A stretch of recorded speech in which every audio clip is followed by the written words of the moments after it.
নমস্কাৰ সকলোকে আজি আপোনালোকলৈ লৈ আহিছো এটা ব্ৰেকফাষ্ট ৰেচিপি।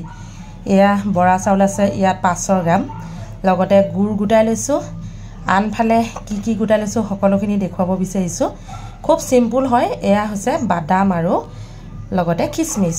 এয়া চক পানী ঢালুতে অকমান পৰিয়ে গল যে নহং বাৰু। এয়া বাদাম আৰু কিচমিচখিনি তিয়াই থৈছো। চাউলখিনিও 2 ঘণ্টাৰ বাবে এতিয়া তিয়াই থম। 2 ঘণ্টা পাছত আপোনালোকক দেখুৱাই আছো আজি মই ব্ৰেকফাষ্ট ৰেচিপিটো কেনে ধৰণে বনাম।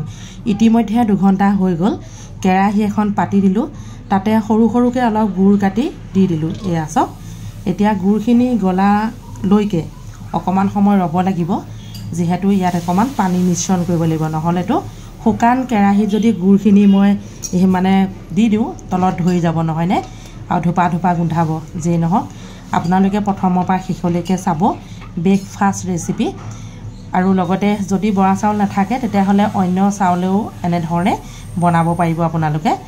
আৰু সৰু ল'ৰা ছোৱালীয়ে বিশেষকৈ খাই বহুতেই ভাল পাব। বাদাম আৰু কিচমিচ এইখিনি আমাৰ স্বাস্থ্যৰ বাবে বহুতেই উপকাৰী, সেইটো হয়তো সকলোৱে জানে। এতিয়া মই বাদাম আৰু কিচমিচ দি দিলো, মানে যিহেতু গুড়খিনি সুন্দৰকৈ গলি গল। এতিয়া কি মিশ্ৰণ কৰিম সকলোখিনি দেখুৱাই গৈ থাকিম, আপোনালোকে চাই গৈ থাকক। আৰু বেছি দীঘলীয়া ভিডিঅ' নহয়। এতিয়া 2 ঘণ্টা যে চাউলখিনি তিয়াই থৈছিলো, খৰাহী এটাত টুকি ললো, পানীখিনি টুকি ললো, তাৰপাছতে ইয়াতে যোগ কৰি দিলো। আৰু এতিয়া ইয়াত কি দিম জানেনে, আপোনালোকে চাই থাককচোন। এয়া চব অকমান ধুনীয়াকৈ মিহলি কৰি দিছো। ইয়াতে আৰু এটা বস্তু মিশ্ৰণ কৰিব লাগিব, সেইটো কি জানেনে, অকণমান নিমখ। এয়া চাওক আধা চামুচ নিমখ দিছো, খাবলৈও সোৱাদ লাগিব, লগতে মিঠাখিনি অকমান বেলেঞ্চো হ'ব।